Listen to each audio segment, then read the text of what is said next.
Our Father, who art in the heavens, hallowed be thy name. Thy kingdom come, thy will be done, as in heaven, so upon the earth. Give us this day our daily bread, and forgive us our debts, as we also forgive our debtors. And lead us not into temptation, but deliver us from evil. For thine is the kingdom, and the power, and the glory forever. Amen. Amen. Yes. So I'm going to quickly read to us from volume 9 of the Arcana, where Swedenborg talks about hirelings. Today we're going to start on the Good Shepherd, the parable of the Good Shepherd. So, Guan, you sort of asked this, a few sacred circles ago. When we're looking at sacred texts, how can we be sure that we're getting to the spiritual sense? Now, the way I've written these, I do put you in trust of me. I mean, I write these and then I write these comments underneath, and I'm asking you to trust that I've done the work and that I'm searching out the spiritual sense for you. And I do. And of course, if I were to put quotes from the writings in there, this would have to, just one study like this would have to be 7 or 8 pages, and that wouldn't even be coming close to really doing reference. In fact, the Good Shepherd gets referenced 110 times in the writings. There's no way we could look at every passage. But I'd just like to read a little bit briefly, just to give you some of the incredible sense of the way Swedenborg unpacks sacred text and its language. Here he's coming across a bit in Genesis, not in Genesis, sorry, it's Genesis, isn't it? No, it's Exodus, 12. And he's reading where the Israelites are told, when you have a foreigner or a lodger come in among you, don't eat with them. Don't let them eat the holy things of God.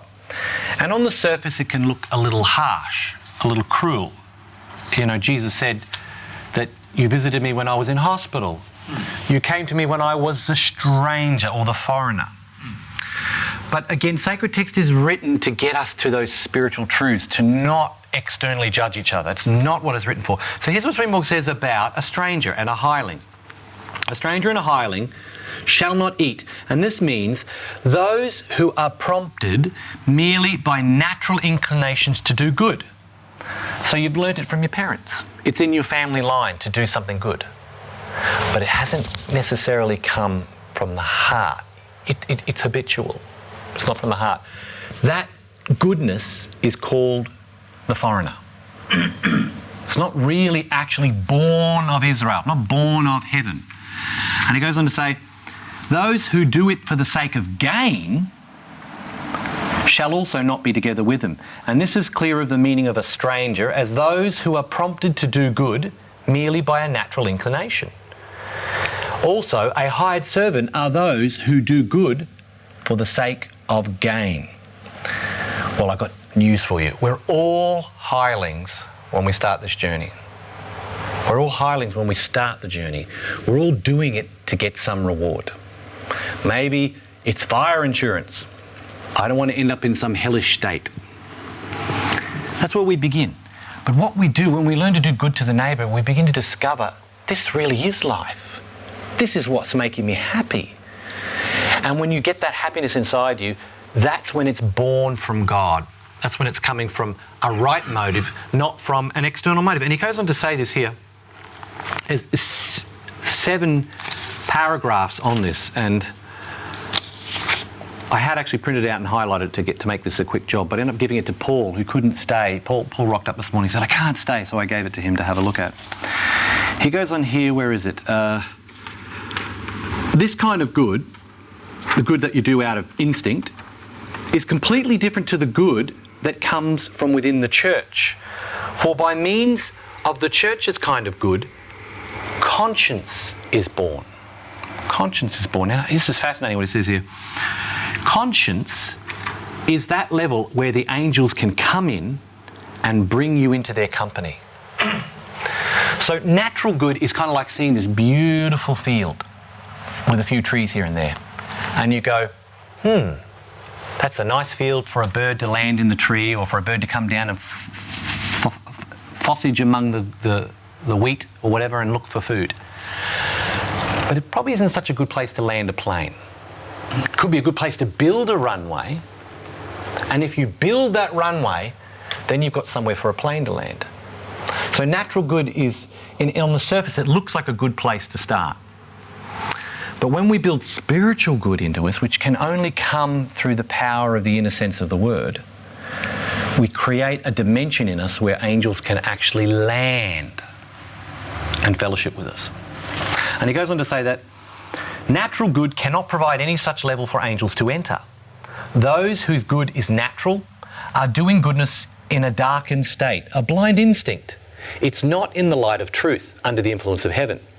In the next life, therefore, these people are easily carried away, like chaff in the wind, by anyone and everyone, whether that person is evil or good, but especially by an evil person who knows how to add certain amount of charm and persuasion to his argument.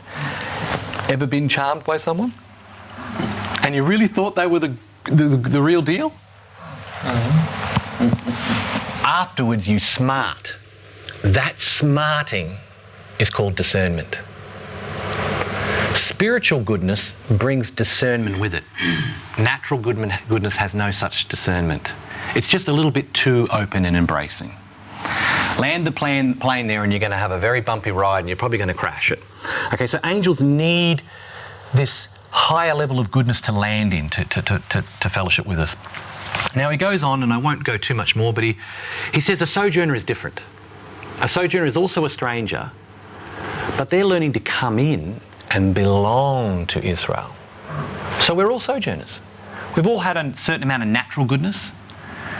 We've built on that. We've gone, I want more.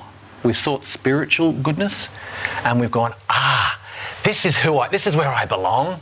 I've always been secretly a part of this. I felt, that feeling deep down. So that's what a sojourner is. But then he goes on finally to say, where is it here? Those who do good for the sake of gain in the world can also not have union with angels, since their final object for doing good is worldly. It is affluence, it is prestige, it is not heaven, that is the blessedness and happiness of souls. Isn't that beautiful? The blessedness, so why do good? Because I want you to be blessed. I want you to be blessed. I want you to be happy. I want you to experience happiness. That's the real reason I do it. If I'm doing it because you're going to give me a lot of money and then I don't care what happens, I've missed it. But having said that, there are plenty of people who've done good for monetary reasons later on to discover that really there's something much better. They end up doing it for the right reasons, deep down. So he then goes on to say, they're doing it for affluence and prestige and not for heaven. And that is the blessedness and the happiness of souls. Their final objective is what gives direction to their actions and what gives them their specific character. Those who do good solely for the sake of gain are described by the Lord as follows in John. I am the good shepherd. The good shepherd lays down his life for the sheep. But a hired servant, he who is not the shepherd, whose sheep are not his own, he sees a wolf coming and he leaves the sheep and flees. And the wolf sees them and scatters the sheep. But the hired servant, he flees because he is a hired servant. So I thought I'd just start to reassure people.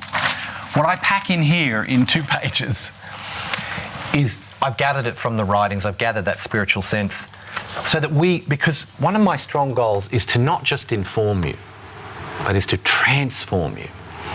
And that means we're all suffering from the Google apocalypse. We're all suffering from an overload of white noise, of information. Anybody followed a bit of the American election? Oh, the noise. The noise. Who's feeling joy and peace and heaven from watching that? No. There's so much noise out there, isn't there? And so what I'm endeavouring to do here is to give you something. There's a proverb in India. It says you can water the milk down and show off the quantity, or you could cook it down and show off the quality. Isn't it? Is that a proverb in India? Yeah. It's a beautiful proverb. I'm endeavouring to give you the cooked milk here, the beautiful sweet, what do we call it when we cook milk down and put sugar in it? Condensed milk. Let's read. Condensed milk, yes. But I promise you the sugar is good for you here in this one. Okay. Truly, truly I say, we're only going to do this first half, believe me. Next month we'll do the second half. Truly, truly I say to you, he that enters in not by the door into the sheepfold, but climbs up some other way, the same is a thief and a robber. But he that enters in by the door is the shepherd of the sheep. To him the porter openeth, and the sheep hear his voice. He calls his own sheep by name and leads them out. And when he puts forth his own sheep, he goes before them, and the sheep follow him, for they know his voice. And a stranger they will not follow, but they flee from him, for they know not the voice of the stranger. And this parable spoke Jesus unto them, but they understood not what things they were which he spoke unto them. So we're not going to read the second half. You please read that if you want to in your own time, and we'll do that second half next month. But notice this parable comes in two parts, which really corresponds to how we often are in our two parts. First, we hear something and we go, what on earth does that mean? Then the second part comes where there's a deepening and an explaining, and then we go, ah. I mean, for example, who's the porter that opens the door here? St. Peter. St. Peter. Good guess there, Chris. Good guess, yeah. Because in one sense it's our faith, isn't it? Our faith opens, you know. What about the fact that, what does it mean to hear the Lord's voice? There's so much in here that we can unpack. So I'm going to read this introduction, and then I'm going to pause for a moment and say, no, let's do it now. Let's pause for a moment and say, is there something just in the reading of the parable the first time that has jumped out at you? Something you want to know more about, something you've gone, oh, I hadn't noticed that before, or that's interesting. Well, look, we look straight at me. We look straight at Bill. There's two things. Yes? First of all, there's a woman up at Stanthorpe that she and her husband just run their sheep. And every time there's lambing, you know, you either, sometimes ewes have twins, and other times they don't, and some ewes die, but there's a half a dozen lambs left over. After they've sorted them, There's no one to look after them. Ah, okay. So she takes them up to the homestead and she feeds them bottles of that sort of milk, stuff. yes. Yeah. Well, bottle feeds them like babies, the lambs. Anyway, what happens then, of course, then when they grow up a bit, they go back to the flock. But if she's got a message of she's got to go out and say something to her husband, she's got to walk right up to him and whisper, look, you want it on the phone because, you know, Uncle Harry is, right, because, etc. Because if she stands a way off and yells out, you want it on the phone, there's all these sheep that used to be fed by her right up. They know her voice. They know her voice. They know her voice. Now, that's the first... Can I interrupt this? Do they know the content of what she's saying about Uncle Harry calling or whatever? Oh, no. They haven't got the faintest... No. How often is it when we read Jesus' words, we're totally understanding what Jesus is saying, but we recognise the energy, the peace? Right, now that's the second point. Yeah. See, what I do for Sorry, a steal your living thunder. is I do psychotherapy. And I'm looking forward to seeing a woman who's living at home with her parents. Her parents are 66 and she's 29 or something. But she's a highly sensitive person. And when she was a little kid, she used to hide behind her mother's skirts. But when she was exactly 2 years old, her mother had this very, very traumatic ectopic pregnancy. Oh dear. Now, 2-year-old kids, they often blame themselves because they're saying, no, I won't all the time, and etc. Now, the mother, she's supposed to have schizophrenia, which, you know, virtually about 1% of people said to have schizophrenia actually have haven't. schizophrenia. Yeah, wow. So, but anyway, so the mother's come to see me, and I'm looking forward to seeing this daughter who's a very highly sensitive person, etc., etc. And I know when I'm expecting that when we go back in her history to when she's a little kid, I'll bet she always blamed herself for these disasters. So the world's a very dangerous place. Now, I want her to feel that my practice is the sheepfold that she belongs in. So now there's two things that psychiatry practices. You can have all your big diplomas and your things up on the wall to show how important you are. You can have receptionists who treat you like a piece of dirt, go and sitting on there, and they've got plastic chairs. We don't want any of you scruff bags up here mucking up the good furniture. And they would never offer you a cup of tea or coffee or anything like that. So, now, the door, I want the door to her heart. Oh, beautiful. Wow. The door to her heart is through kindness and respect. Now, you can the thieves and the robbers are these psychiatrists in our building who treat these people as if they're nothing. It's just shocking because a lot of people come along and they say, oh, they saw Dr. So-and-so and their receptionist treated them like dirt. And a lot of people have been really... They wouldn't know a door if it hit him in the face, would they, Bill? But the doorway to this girl's heart that I need to open in order to help her is through... I've got these two beautiful ladies receptionists who are really loving and kind, and we make sure they have a coffee and a tea. Beautiful. And lately we got teddy bear biscuits. Oh, that's nice. Or milk arrowroots and Scotch fingers.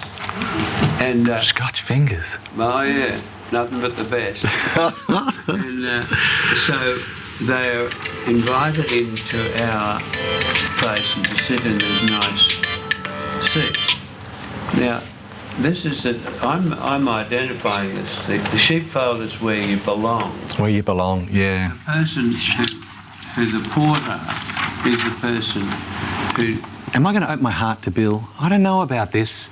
It feels right. I recognise the Lord's voice here. But you know, the guy down the road doesn't worry about that, does he? He just kind of slams the door. There's one bloke up there that treats people like a piece of dirt, and apparently his artwork is all of dead trees. Wow. So, wow. Oh, and it's just shocking. What psychiatry has done to our world is just shocking. I blame modern psychiatry for the increase in suicide because you get this very, very clever person who's been to the university and is an atheist. They sneer at people who believe in God or think that something might be evil or something like that. But yes, so these are things that have jumped out. Jumped out of you. Good stuff. So I'll give everybody else. No, that's okay. That's good. That's good. I love it. And this is really what sacred text wants from us. It wants us to be able to engage with it. Bill's able to engage, and he's looking at all his life experience in the psychiatry and going, wow. I mean, who would have ever thought that when you're dealing with a patient, you were actually trying to open the door of the heart? I just never would have thought of that, Bill. That's a beautiful point. And so, you know, who's the porter there in that person's heart, whether I'm going to trust this psychiatrist or not? And look at all the thieving and robbing that goes on when you get someone that's not actually out to care for you. And well, one more little story. Yep. One of my receptionists, the lovely Margaret, used to work for a radio station in Burke, down in New South Wales, back in New South Wales. But there was this Christian prophet guy who came to town and said, I see you in the future working for the Lord and handing out little bits of paper. Well, that's what she does at my... Both these receptionists, they've got their own clientele. Oh, wow. People ring them up and they pray with them over there. How wonderful. But anyway, they're handing out little appointment cards and little things, and there's... And doing the Lord's work. That's what the prophecy was. Now, these girls all are loving and kind. Now, they're the porters that open the door. Beautiful, Bill. Wow, they're the porters. That's powerful stuff. And I mean, really, it's the Lord in them, but it's not the point. The point is they have the Lord in them and they open the door. Very fortunate. Did you see recently the Pope actually made a huge statement and said, atheists, you do not have to believe in God to go to heaven. It's all with your heart. And for him to say that, that is a huge step. Yeah. Wow. He would have been ostracised by a lot of people, but he, I think it was a brave step. Can you ostracise the Pope? I don't know if you can. But you mean internally they're internally they've gone, whoa, right off. Yeah, I don't like, they would have been, told what to say for so long, and he's just come out and said, well, this is how I feel. Yeah. Anyway, I thought it's a lot like what we believe. Yeah, exactly. I said it's a great step. I believe. Yeah, it's powerful stuff. Wow. So now that you've had a chance to hear the parable and get some of Bill's insight, anything jumping out? Did anything jump out at anyone else? Does anyone want to jump in and say what jumped out? Yeah, particular Jesus said, I came that they might have a life. Yes. Wow. And it's it's have abundantly. Yes. I just feel it's we were because we grew up in China. Very richly theory to looking for some best in the world. We are actually literally to going to so many big high mountain, Sanshan Wuyue is kind of to looking for something good. And particular, I used to be a movie maker. I went to all of the provinces in China. And I've been to over 40 states of the United States, and of course Europe and not many left you haven't been to. Well, trying to looking for something good. Oh wow! But Lord, he said, but now I'm gradually know. Oh wow, there is nothing that you can find which is good. This is a paradox too, because you're absolutely right. The goodness that we're looking for is in here, but once we find it, we then discover how it's actually out there as well. But it's only out there when we're doing the bidding of the Lord. Because another trap that we can fall into is and I wouldn't blame anybody who wants to run away to a monastery. Who wouldn't want to run away at times from this world and just and just listen to the birds and enjoy the sunrise and set and just eat and have a simple life. I get that. But it's when we get, like Mother Teresa, when we get out there in the world with the Lord, that our cup runneth over. It never stops running over. And this is a challenge because we're to look to heaven, but we're also to look to bring heaven into everything we do. And so we're not to run away, we're to be in the world, but not a product of the world. And that's that challenge. So you were looking everywhere, and then when you finally find it, you realise you've had it all along, and now it can go with you everywhere you go. Particularly this morning we were praying together. We feel, for the last couple of days, we feel a little bit miserable because of the election. Yes. What happening yes. But this morning we pray, Lord, you are the creator. Yes. You are not only just created this world, but you are in charge. You are the authority for this world. So why we should worry about? Why we should bit of yeah, okay, we trust you. You are the one to Yes. ruling this world. Yes. By all means, no matter what happens. Yeah. So then after prayer, we feel. You feel better. Can I make another? Sorry, can I make another comment there too? Because this is all of us. Yeah. We're all experiencing this, but I think the thing that we should take away is, we're all being robbed. We're all being stolen. We're all being lied to. We're all being lied to. Really. The key though is how long. I often tell myself, how long does it take me to wake up? Have I been weeks in misery? Days? Hours or minutes? And the longer I've been walking with the Lord, the shorter that period comes where I go, oh, the enemy has done it to me again. The enemy has got my eyes on the water and I'm sinking instead of keeping my eyes on the Lord and I'm walking above the water. And so I really appreciate you saying that, because everybody is feeling this election. There's no doubt. But is everybody feeling the Lord? Yeah. Let's pray. Say, Lord, you are sovereign. You are the sovereign. Fill our hearts now with the hope of eternal life. Amen. Amen. Because, like Jim Morrison said, nobody's getting out of here alive, folks. Nobody. We live like we're here forever. We're sojourners. And we've got to keep our eye on the shepherd, recognise his voice. Every time you're feeling misery, it's not the shepherd's voice. If it's making you feel miserable, what was that, Russell? Turn it off. He said, turn the telly off. Turn it off. And talk to the Lord. Let's dig into this now, because sorry, you go on. Yeah, Yep. Can I just say, that bit that you read before Yes. about the hireling Yes. shouldn't eat with Yes. the people. You're eating now. You've been well brought in and you're eating now. No, I'm I know you. thinking that, Yeah. Okay.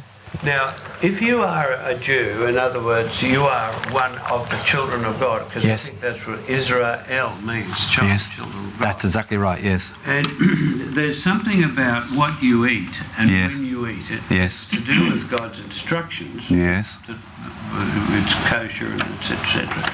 Now, the hireling comes in and may eat with the people for another reason. But he can't eat what's holy.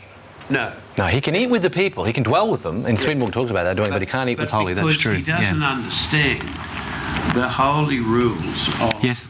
kosher sort of stuff. Sort of stuff, Is yes. what it means to those people. So you can do what they do. Yes. You can repeat what they do, but you're just being paid to be nice. You're just being paid to do this work. But it's not. It is different. A thief and a liar can stand up and speak the truth, and someone can hear it and be inspired by it and change their life, and that thief and liar goes on like nothing. It didn't affect them. But because they spoke the truth, it still went on to someone else. See, it's that energy. Every time you feel peace, Bill, you're eating the holy sacrifices of the Lord. Right. Every time you... To eat is to partake. That's why we take Holy Supper. To eat is to partake of the kingdom. So that's why I say, how long has the enemy got me off eating their dirty bread, making me feel miserable, and then I've gone, oh, hang on, well, I'm a child of the Lord. I shouldn't be living in misery and fear and all these other energies that the world wants me to feel. Anxiety. So let's dig into this. Good stuff. Thanks for bringing that up, Bill. Introduction. The Lord Word is our good shepherd. He alone paid the ultimate price and laid down his life for us so that we might be freed from evil. Selfless, unconditional love is the true mark of God. Anyone can come and claim to be from God, but until they have been tested to the point of self-sacrifice, there is no evidence to support their claim.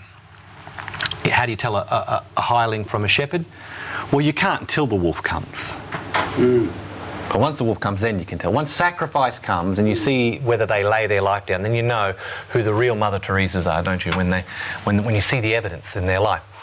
So, the Lord, on the other hand, what did he do? He healed everyone who came to him, freed them from evil oppression, then laid down his own life in the process of the glorification of his human to ensure salvation would be available to all.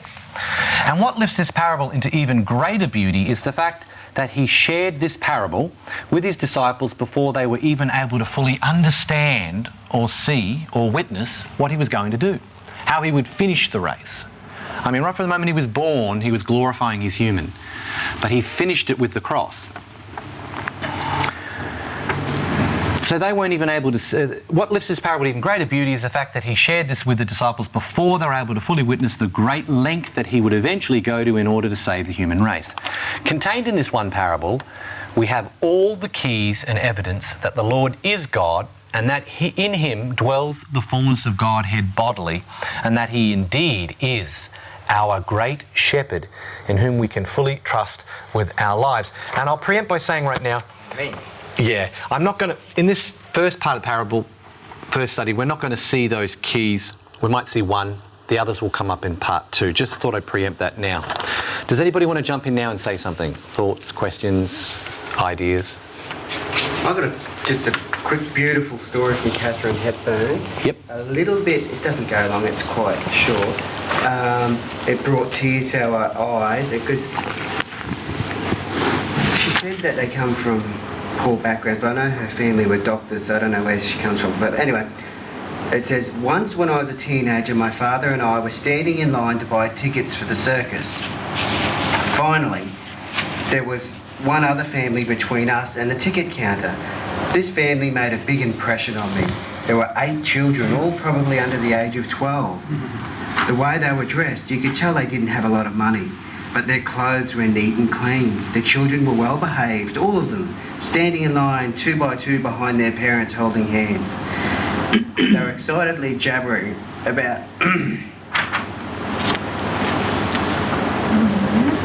No, it's okay. It's just really He's tearing up. about the clowns, which is really cute because you see kids now want big things. These kids just were excited about clowns. We've been lied to, haven't we, Chris? We have animals and all the acts they were seeing that night.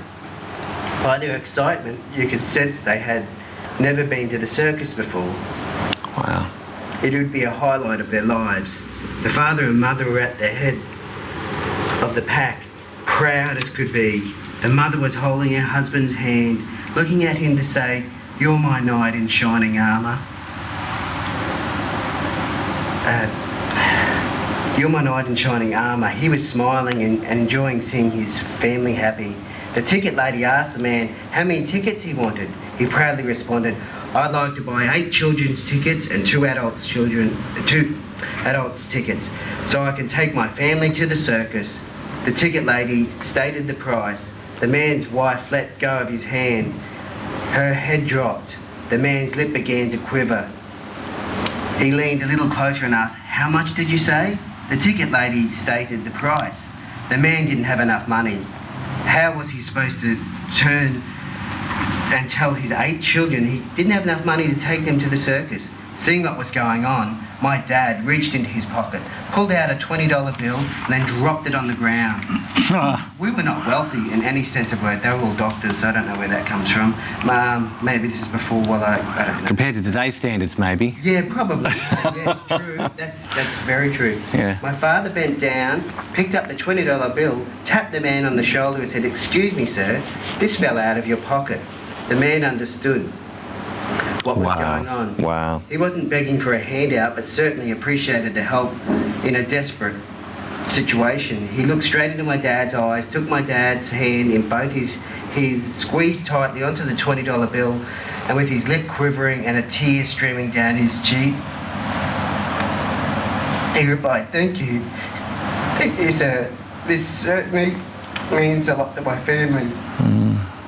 My father and I went back to the car, drove home.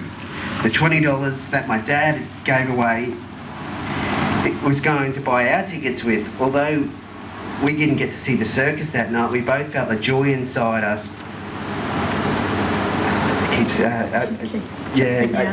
A joy inside us. Wow. The man understood what was going on. Wasn't begging for a handout, but certainly at the end of the day, the value to give. The giver is bigger than the receiver. If you want to be larger than life, learn to give. Love has nothing to do with what you are expecting to get, only what you're expecting to give, which is everything. The importance of giving, blessing others, can never be emphasised because there's always joy in giving. Learn to make someone that's happy acts of giving. Catherine Hepburn. Anyway, it's very touching. That's amazing, Chris. What an amazing story. My tough twin brother, he was a babbling mess. So, beautiful. We could all learn from that. Yeah. Anyway, sorry, I didn't mean to... No, that's so Just good. what the Father, taught her in that moment is amazing. Yeah. That's what, I love that. I love that definition of heaven too. To bless souls, to fill them with happiness and to bless souls. And it's not about what I can get out of it. Well, Swedenborg says that the angels in heaven, they absolutely love doing what they're good at to help others. Yes. And that's the most fun that you can have. Most fun you can have, yes. Is do what you're good at and be helpful. This is a part of that big lie, isn't it? We've been lied to. We've been lied to so much. This is what will make you happy. This is what will make you, wealth and power. Become a movie star. It's like, no. That the real happiest people on the planet have discovered what it is to love and to love another and to give. That's amazing stuff. And that's the Good Shepherd. That's the evidence of the Good Shepherd. So let's dig into it. Truly, truly, I say unto you, he that enters not by the door into the sheepfold, the Lord and his word are the entrance into life. Now, I just want to say that, look, you can get truth out there in the world. There's lots of places you can get truth, and there's nothing wrong with that. That's good. Find truth wherever you can see it. Be blessed for it, but be blessed by it. But when you can find the source of truth, and there's a big difference. The source of truth gives life. Truth points you in the direction for that meal, for that moment. But when you have the source, it's the Good Shepherd. Truth on its own is the hireling. It'll help you in the moment, but when you really need it, it's gone. But when you have the source, that's the Good Shepherd. So doors are sacred symbols and speak of those things that lead or guide us into truth, goodness, and the Lord himself. Or they can also, in the opposite sense, lead towards selfishness. So you could have, the gates of hell. That's a door that leads into selfishness. That which is sacred and holy, goodness itself, is so precious, gentle, and generous that it is vulnerable to self and evil if it were not protected. There's your lammies. Thus, truth serves as a barrier, a shield, or a fortress to protect goodness. Therefore, truth needs suitable passageways to allow the advancing soul entrance into goodness. These passageways are the deeper inner sense of the Word. If the Lord had not created doorways into the sacred heavenly life, then none could be saved. Here, the Lord, as the Word, is warning us of the importance of being led into deeper truths and goods via those doors, which He alone has created. Teachings discovered in the Word, and to test all things through this provision to ensure against spiritual harm and theft. Now, we've all had that moment where we're reading sacred text and we think we're getting it. And then we find ourselves up here in the last part of this parable. They understood not what things he spoke unto them. Then later on we're thinking on sacred text, or we're reading it a second time, and it just hits you in the face. It hits you in the face in such a way you go, how did I miss that? That's a door opening. That's one of those moments where the Lord's saying, you're ready. You're ready for the door to open. Come in and experience something of nourishment, of goodness, of truth. And then you go and try and tell someone, you try to tell your husband or your wife, I was reading this passage, and they go, yeah. Oh, I can't do it any justice. I'm sorry. I just can't. Because if the door's not opening for you, the door's not opening for you. Well, last week's service we were talking about drinking from the fountain.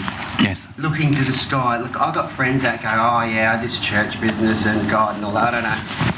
But whenever I'm stressed, I look at the sky. I look at them and I told them this, I said, you actually are more spiritual than you think. Yes. Oh, I don't know. And it was really, that opened doors for me. Wow. When you think of the scripture saying, lift up your eyes for your redemption draws nigh, it's not talking literally. I mean, we do it literally. We look at the sky and we feel it.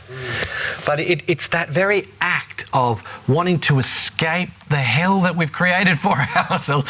Look up and we go, there is hope. You feel it. You feel it rushing through your veins. You feel it. And I find when I'm in the city, it's the only place I can is look up. It's like, when you're in the bush, you could just look at a tree or a flower. You could look at Dr. Knowles, the front of, Dr. Knowles' book here, and you can feel it, can't you? You just look at the flower and something in the correspondence of that picture begins to unlock your soul and you go,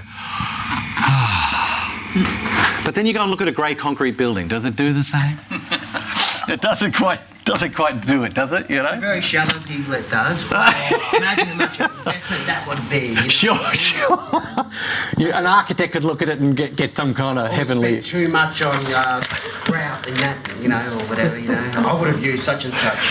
Cheaper, cut out costs. Anyway. That's amazing. That's true, yeah. All right, so... Bill, do you want to read a couple of these things for us? How are we going for time? We're getting there. We'll see. He that climbs up another way. Yeah. We've read that one. He that climbs another way. Climbeth up some other way. There are many truths available in the world, but the Word has the power to lead the advancing soul into all truth, for it is the source of wisdom and truth. Okay, is that making sense? Yeah. The same is a thief and robber. The lower ego always seeks credit for any truth or good present within the life of the advancing soul. The Lord takes great delight in pouring out his spiritual riches upon the true seeker. However, if we, through infantile states, mistake the truths and goods as being generated from within our own soul, and not originating from the Lord, then wisely our good shepherd will limit our access to the sacred and holy until such a time that these experiences will not steal or rob us of the true heavenly delights. It is the nature of the lower ego to always take credit, and only through spiritual battles and true spiritual progress can we be freed from its thieving practices and thereby be granted entrance into treasures. So next time you're reading sacred text and your eyes kind of glaze over and you go, I'm not getting anything out of this, think about the thieves that are robbing you from, which if only I could somehow package it up and say taste. Sacred text has a power in it that we don't really quite understand. We've all tasted at times. So next time you're just reading it and glazing over, just know those thieves are out there doing their job. But the Lord in his wisdom too has said it's okay. For now it's not giving you anything, you move on. But I promise you might go back to it tomorrow or the next day, it will suddenly open itself up to you. Russell, anything jumping out at you? Not at the moment. No? Can I Yeah, Dr. Knoll? clarify a few points? You were talking about the conscience, right? Yes. So the conscience is God. We don't understand what is the role of a conscience. We talk about the justice and truth and Yes. love. These are all the products of a good conscience. Yes. This conscience is created by the divine will. Yes. But the divine will work only when you shut up all your senses. Yeah. Because the door, the gateway which you're talking about to conscience Yes. is how do you shut up all your senses, your eyes, your ears, your mouth, and all these senses which are all related to your brain and to your memory, which will always interfere into your decision making. But if you close all these, so that's why when I was reading Helen Keller's life history, I was amazed. That's the book that drew me to your group today. And she can't see, she can't hear. No. But how did she perceive the beauty of God? Only through her heart. Wow. So the heart is the place for conscience. Yes. It is not your brain, it's not your mind. No. It is the heart. So to reach the heart, shut up your eyes. Don't Yes. see. Yes. Shut up your ears, don't hear. Yes. Shut up your mouth, don't eat unnecessary things. And all these practices will lead you to a good levels of conscience. But the conscience is sharp, you take an absolutely a clear-cut decision. Yes. So this is the dimensions of the God. You see, the body is made up of two parts. One is the physical, the other one is spiritual. Yes. We are all spiritual beings, but we are all tied to the physical beings. We always wanted the material things as our embodiment of our life. It is nothing. When we die, this doesn't take anything with us. But the spirit soars high, because that belongs to a different dimension. That's the spiritual world. So I think Swedenborg clearly highlights there is a spiritual world. Yes. We need to understand, we need to believe. When there is a spiritual world, we are not dying. No. So we are not dying, we are not worried. So it is, that's why in my book also I covered this, it is like a journey. We are passing from this stage to another stage, this compartment to another compartment, this life to another life. So when we are connected to a spiritual life, I think we are always joyful, because we are going to a better world. But that world doesn't have the sense perceptions, Yes. which means you don't feel worried. No. You are not affected, you are not hungered, you are not lustful. Nothing is there, but only joyful experience. So that's why the promoting ourselves to a spiritual world is all that Swedenborg, I think, has been highlighting. So, but there are not much sacred texts which you have been telling, which tells the truth about the spiritual world. No. Because for most of the Christians, spiritual world is an imagination. Yeah. But for the Swedenborg, it was an experience. Yes. Yeah. Very true. This is what is really amazing. Yes. Because to get that experience, you need to be transported from this world to that world to see what it is. Yes. And I think he had that experience, right? He was able to see He was. what was that. Dr. Knoll, there's another, what you're saying is absolutely correct. I concur. There's another dimension here too. Our Father who art in heaven, thy kingdom come, thy will be done, as in heaven, so upon the earth. So there's a process where, like, if we go back and say the Vedic scriptures, the Sanskrit, they would detach from the body. The great yogis would detach from the body because that's the only way to get enlightenment. Yeah. But the Lord, through the glorification of coming to earth, has made a way that the Logos, the Word, can actually spiritualize our eyes, our ears, our nose, our mouth, our hands, so that we no longer have to withdraw from the world. When we're spiritualized, we can't fake this. When your doors are opened, when you're enlightened and the doors of perception are opened, these eyes are not seeing what they used to see. When I look at sacred texts, they're not seeing natural. When I look at you, I don't see a man, I see a spirit being encased in human form. So it's about the Lord's giving us this power through regeneration to be in the world, but not of it. And if we practice that now, when we also leave the body behind, we're ready. We're ready to go in and be among the angels who are not seeing with the selfish eye, but they're seeing with the eye of love. Can I throw a little? Yeah. So I love what you're saying there. Now, we're told that Swedenborg says that after death, we'll be interviewed by an angel. I like that. Interviewed by an angel. Interviewed by an angel who will look at our face and will look at everything.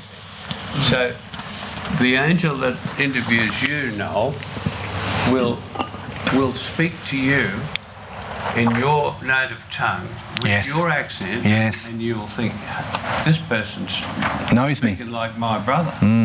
But it's you. Mm. But they also look at your hands. Yeah. They examine your hands. Yeah. Now, what I often do with people who are highly sensitive and spiritual is that I get them to put their hands up. And, Chris, stick your hands up like that. Chris gets the beer. See, I can feel it. I can feel it there. Wow. And what it is, it's this ESP stuff. Openness. It comes from the heart Yeah. out to the palms of the hand, Yeah. and you can feel it. It's going buzz. I'm getting it over here. It's a buzz. Yeah. It's not anything else. And it's like a. It's a not sphere. warmth, It's a sphere. because if you put your hands really close, You might feel cold or hot. warmth. Yeah, right. But this is different, and this is this stuff that comes from the heart, Wow. brain out through the hands, So that's now that was relating to what you were saying in about not being conditioned by the senses, but learning to be above the senses. Yeah. Because the stuff from the heart is not from the eyes or the ears. You don't need that. And did anyone ever see a funny thing about this woman being cured of a bladder tumour in 3 minutes? Yes, I have. That was over. Yeah. What's his name? I forget. But that healing, the healing that comes out from the hands, that's from the heart. Intention. That exactly does not need eyes. This was done in China, and they had a scanner, like, you know, when you're looking at a baby through a ultrasound. They had the ultrasound on it and were watching the tumour while these 3 doctors gathered around with love and intention, and very strongly in Chinese they were saying, it's gone, it's gone, it's gone, it's gone. And the energy and the faith and the conviction, you could see it shrink on the camera. It was beautiful to watch it shrink on the camera in front of them until there was no tumour left. And there's these 3 guys all are chanting, and right at the last they said, how? Oh, I didn't. The how, okay. How is it so? How means finished, does it? Good. How means good, does it? Yeah, good. That says how. How. Beautiful. Now that was interesting. That I'm just trying to think of that bloke's name, but it doesn't matter. But it's the I often there are some people who are highly spiritual and always have been highly sensitive, and they stick their hands up like this and bow. Yes. Now, they don't know that. Right. These are people that have been bullied at school. They've been picked on. They've been treated like dirt, and they didn't know. And they say, and I'll ask them questions like, do you think you might be a bit spiritual? And they don't know. I thought, like, do you ever get the feeling that there might be something bad? Or, oh yeah, they know about that. They can read people. And they pick this stuff up like that. And they're leaning over to the husband and saying, don't do business dealings with that guy. That's right. Oh, but why? Everything looks good on paper. Oh, don't do a business dealing with him. Yeah. Or it could be a husband to a wife, but it tends to more be the wife to the husband. See, the face is the index of the mind. But just looking at the face, one can see what sort of an honesty you have in your heart. Wow. The same way, if the heart is pure, you can use your hand to empower another person. Wow. Yeah. So this hand can release the energy of the whole body, right? Because all these nerves are well connected to the environment. And so when it homogenizes with the nature, the power gets released. That's in India, there are a lot of mystics who use the hand power, just that's it. And your touch, it reaches, because the touch comes from the heart. Yes. Because the power is generated, the dynamo is in the heart. So they know how to release that, because for that they practice hours and months together to get that power, the dynamic power, and then they release it. Yeah. That release goes through a word, which is a mental word, and then healing takes place, good thing happens. Anyway, so we are all empowered with these beautiful powers in us. Well, just following on that, and I'll be quick. I think there's 4 parts to the human mind. There's this one here. That's ESP, and that can go all over the planet. That's our Wi-Fi, is it? Something like that. Yeah. Then there's one here. Yes. And I first smelt it up at Bogger Road when I had to go and see a prisoner. But I've smelt it out at Wolston Park. I've smelt it. I know what you're talking about. Very powerful. Yeah, I know what you're talking up about. At Cherbourg. Now it comes in through the nose. It's not an odour. No. It is a dusty sense of death and hopelessness. I know what you're talking about. Now, and you tell people about it if they've experienced it, but it comes in through the nose, but it's not an odour. There's that one, there's this one that I've mentioned, but there's one in the gut. that tells whether it's something that's good or bad, and you get a gut feeling. Gut feeling. that it's Beautiful. bad or good. Wow. So I think there's 4 different parts of that human mind, and it has very little to do with the brain. Yes. The brain is like a modem that sort of If you can bounce off that idea, you know, I think it's in one of the epistles where it says, it might be James, don't get caught up on the word double, because 4, I like what you're saying, 4. A double-minded man should not think that he will get anything from God. right. When you ask, you have to be single-minded. And this is what you're talking about, this practicing of single-mindedness. And I've just finished doing the study notes for the parable of building on the rock, which we'll do next year. Right. Stay with us, we'll do it next year. And in there, it just becomes so clear for me as I went through the spiritual sense that the building on the rock is really about getting rid of the doubleness. When you say yes with your head, but no with your heart, you're double-minded. But when you say yes with your head and yes with your heart, you're building on the rock. And so when something comes at you storm-like, you have power. You have power to resist its forces. And so the storm doesn't take you down. But that's, very beautiful stuff. Look, I wonder if we'll leave, I don't mind if we continue, we could turn this into 3 or 4 parts, how people feel, but it's 11:30 and I don't want us to overdo. Are we getting something out of this?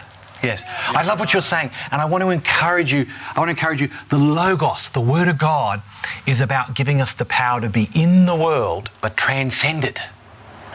We haven't got to run from it. This is something the yogis could only ever have dreamed of.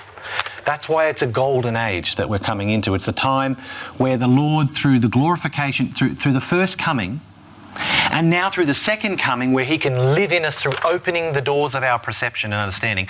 These eyes are no longer looking to lust. This is no longer smelling. I've smelt this smell of death many times, but I've at least twice had the opportunity to also be in a situation where I've smelt a sweetness. What is that? And I was stuck in a car.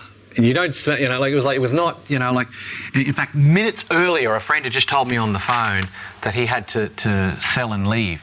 And I wasn't going to be able to see that friend anymore. And I was just like broken. And in that brokenness, I just felt the car fill up with and the angels are there comforting me. There was that comfort. And I really felt the more I just kept going, oh, that's better. Breathing in, and it wasn't literally breathing, but it's that sensitivity. So there's this idea of where... Sorry, this is a few people will have this experience.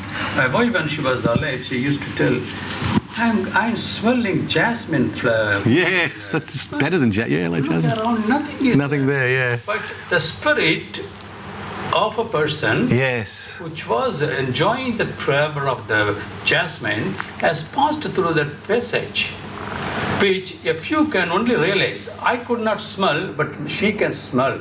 Yes. So the spiritual experience is always an individual experience. It's not a collective experience.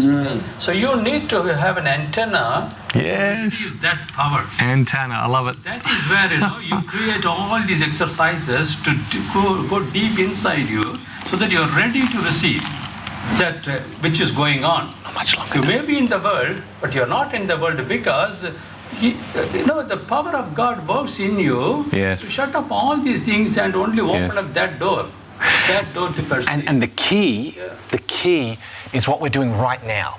Yes. We're breaking bread around the Word. Remember the disciples after the resurrection are walking down the road to Emmaus, and they're feeling probably as miserable as we are right now about all the anxiety of what's going on in the planet, right? And then they're walking with a stranger, and he's telling them, well, wasn't this meant to happen? What do you mean? Well, the Messiah had to come. He had to suffer. That's why it says that Abraham took his son up to the mountain to sacrifice him, or this, or that, and he went through all these different passages. I would love to have been there to hear all of those passages.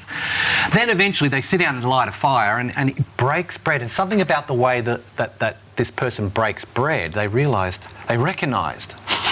Jasmine, it's the Lord.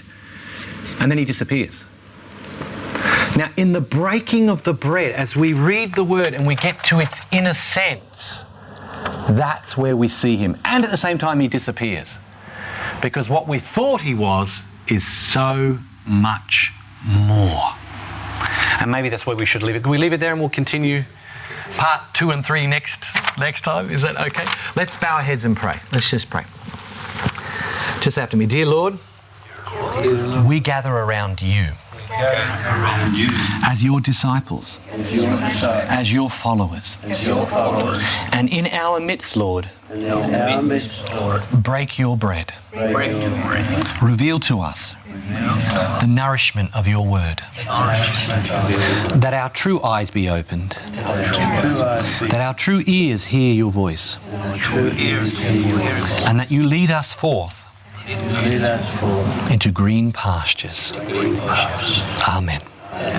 Yeah. Well, that's a good place to start, the Good Shepherd. Great. Good place to, yeah. Thank you very much.